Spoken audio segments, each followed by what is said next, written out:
Make sure you dust every day, and don't forget to polish the antiques. This house has been in our family for generations."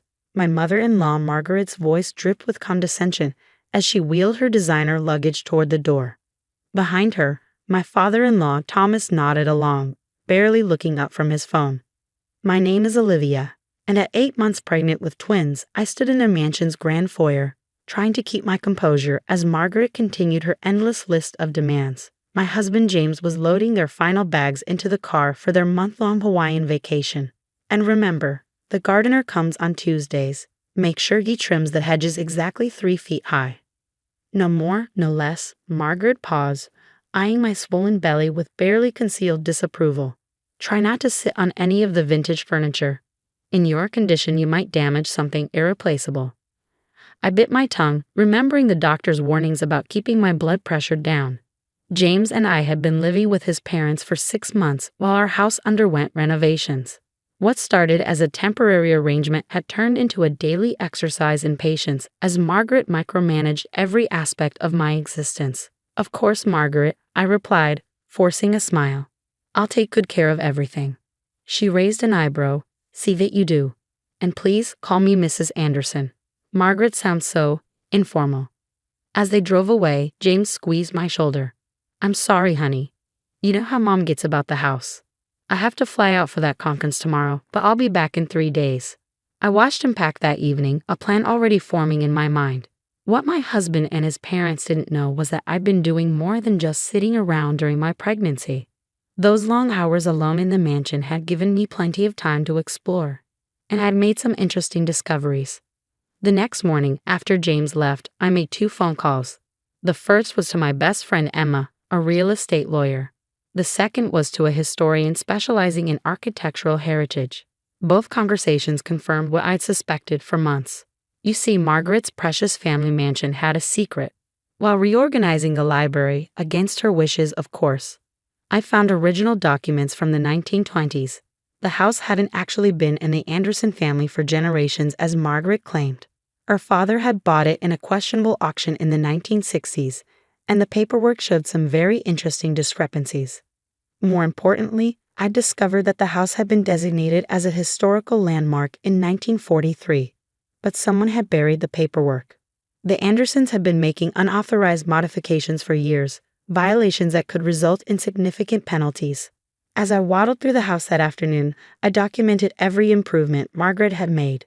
The original hardwood floors she'd torn up for Italian marble. The period windows she'd replaced with modern ones.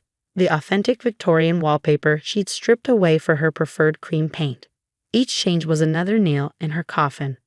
Mrs. Harrison, the historian, Dr. Peters, arrived precisely on time. "These modifications are troubling. The original designation was never officially removed. This property should have been preserved according to very specific guidelines." I showed him the documents I'd found, watching as his frown deepened. "The current owners never filed for any permits for these changes. This is a serious violation of preservation laws." Emma arrived shortly after, her legal pad already filled with notes. The original auction sale was questionable at best. There were living heirs who were never properly notified. Add the unauthorized modifications to a historically protected property. "Olivia, this is a goldmine." I rubbed my belly, feeling the twins kick as if in agreement. "How long will it take?" "To file the paperwork? A couple of days. To process everything? Maybe a week or 2, given the historical significance." Emma's eyes sparkled. "Your in-laws picked a perfect time for a vacation." Over the next few days, I watched as my plan unfolded. The Historical Society was appalled by the violations. The City Preservation Board launched an immediate investigation. Emma filed all the necessary legal documents, and thanks to some expedited processing and a few well-placed phone calls, things moved quickly. James called every evening, and I assured him everything was fine. "Just taking care of the house, honey, like your mother asked." By the time he returned from his conference, the wheels were already in motion. I showed him the documents over dinner. "James," I said gently, "there's something you should know about your family home." His face paled as he read through the papers. "This can't be right. Mom always said." "Your mother says a lot of things," I replied, pushing another document toward him. "But the truth is, this house never legally belonged to your family. And all those renovations she's so proud of. They're illegal. James sat in stunned silence, the documents scattered across the antique dining table his mother had bragged about importing from France. Why did you tell me sooner? He finally asked, his voice barely above a whisper. Would you have believed me? I countered gently. Every time I've tried to talk about your mother's behavior, you've defended her. But this isn't about personal disagreements anymore, James. This is about legal responsibility. As if on cue, my phone buzzed with a text from Emma. The Historical Society had scheduled an emergency hearing for next week, right before Margaret and Thomas were due to return. The fines alone could bankrupt them, James muttered, running his hands through his hair. And if they have to restore everything to its original condition.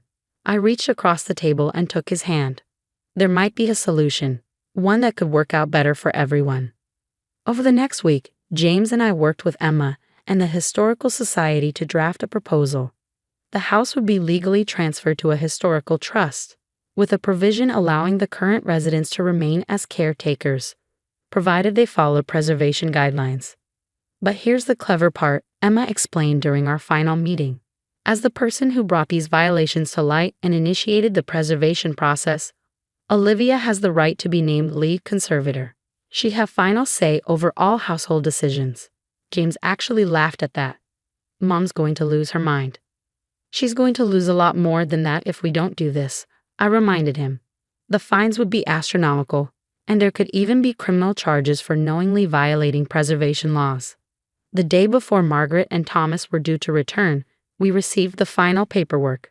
Everything was in order, legally binding, and absolutely irreversible. The Historical Society had already scheduled contractors to begin restoring the original features Margaret had destroyed. That evening, as James and I sat in the garden his mother had stripped of its heritage roses in favor of modern hybrids, he turned to me with a worried expression. Are you sure about this? He asked. Mom can make life very difficult when she's upset. I smiled, feeling the twins' kick. More difficult than being 8 months pregnant and having to polish her precious antiques every day. More difficult than being told I'm not allowed to sit on the furniture or use the main kitchen. He winced. I'm sorry. I should have stood up to her sooner. Yes, you should have. I agreed. But this isn't about revenge, James. This is about preserving something truly valuable, not just your mother's idea of status symbols. The next morning, right on schedule, we heard the sound of car doors slamming in the driveway. Margaret's voice carried across the lawn as she directed the driver where to place her luggage. I hope that girl hasn't ruined anything, she was saying to Thomas. You know how careless young people can be, especially in her condition. James squeezed my hand as we stood in the foyer, waiting. The front door swung open, and Margaret swept in, already frowning. The hedges are uneven, she announced by way of greeting. Didn't I specifically say 3 feet?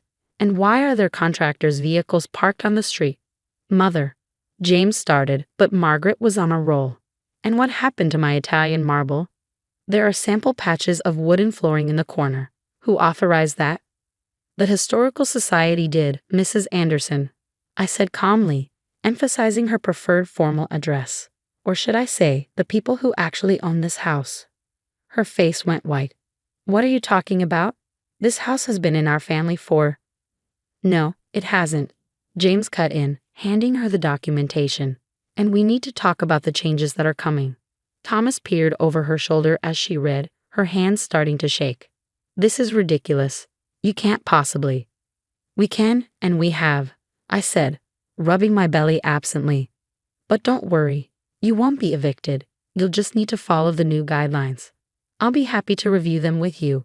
After all, as lead conservator, it's my responsibility to ensure everything is done properly. Margaret's knees gave out, and she sank onto the nearest chair, one of her precious antiques. You're in charge? Of my house? The Historical Society's house, I corrected gently, which will be restored to its original glory, as it should have been all along. Now, shall we discuss the new household rules? The transition wasn't smooth, but I hadn't expected it to be. Margaret spent the first week alternating between fits of rage and bouts of theatrical crying. She called every lawyer in town, only to be told the same thing.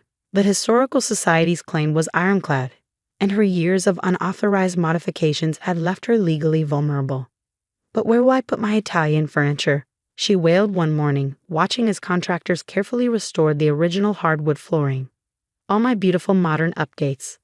The Historical Society has arranged storage for anything that's not period appropriate, I explained, comfortably settled in what used to be her off-limits sitting room. And they're quite interested in documenting the original pieces you removed. You did keep them, didn't you? Her silence was telling.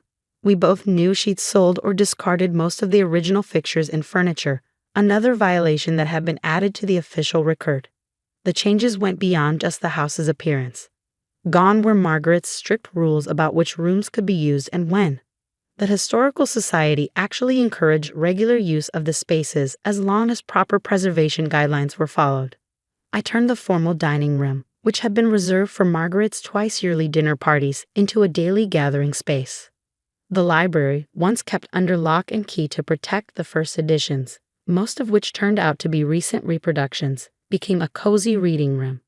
2 weeks after the revelation, I went into labor. Unlike Margaret's prediction that I would probably ruin her imported carpets, I was actually in the garden when my water broke. James rushed me to the hospital, leaving his parents alone in the house they no longer controlled. Our twins, Charlotte and Henry, were born healthy and strong. When we returned home 5 days later, we found something unexpected. The house had been cleaned, but not in Margaret's usual obsessive way. Fresh flowers, local wildflowers rather than her preferred exotic arrangements, sat in simple vases. And in the newly restored nursery, 2 antique cribs had been carefully set up. "They were yours," Thomas said quietly, appearing in the doorway. "From when you were a baby, James. Margaret wanted to throw them out years ago, but I kept them in the attic." He paused, looking almost shy. I thought maybe, with the historical theme.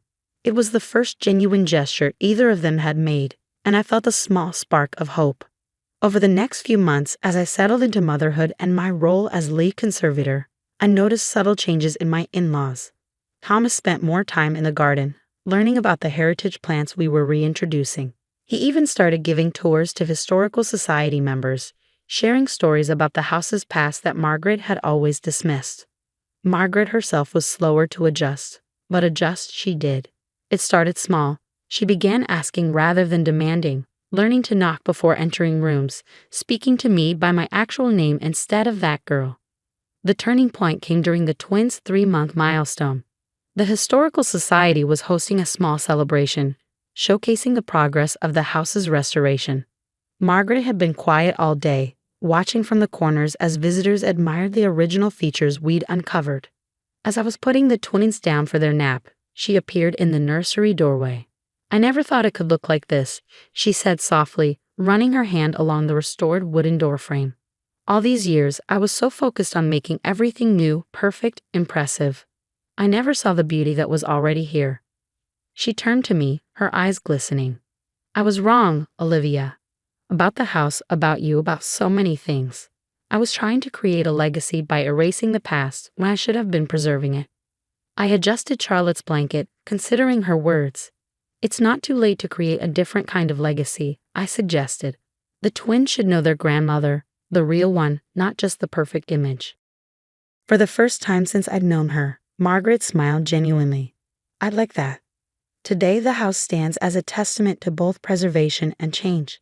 The Historical Society regularly hosts tours, with Thomas proudly showing off the restored features and Margaret, surprisingly, leading workshops on the importance of historical conservation. James and I are raising our twins in rooms filled with both history and love. The antique furniture is used and cherished, not just displayed. The gardens bloom with heritage plants, and the kitchen, once Margaret's exclusive domain, is filled with the smell of family meals and the sound of laughter. As for my mother-in-law, she still occasionally sighs over her lost marble floors, but more often he'll find her in the nursery, rocking her grandchildren in chairs that have held generations, finally understanding that some things become more precious with age and imperfection. Sometimes the best revenge isn't about winning or losing, but about restoring what was lost, not just in a house, but in a family.